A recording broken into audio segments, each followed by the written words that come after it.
নমস্কার। সমাজের ধনী ব্যক্তিরা গরিবদের শোষণ করে আরো বড় হয়, তাদের মারিয়ে উপরে উঠতে চায়, কিন্তু তারা জানে না তাদেরও একদিন পদস্খলন হবে।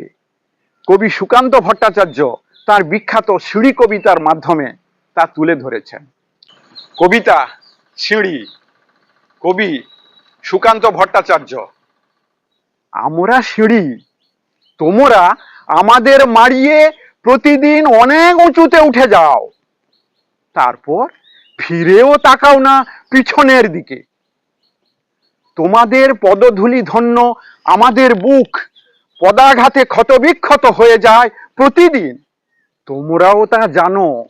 তাই কার্পেটে মুড়ে রাখতে চাও আমাদের বুকের ক্ষত, ঢেকে রাখতে চাও তোমাদের অত্যাচারের চিহ্নকে, আর চেপে রাখতে চাও পৃথিবীর কাছে তোমাদের গর্বদ্ধত অত্যাচারী পদধ্বনি।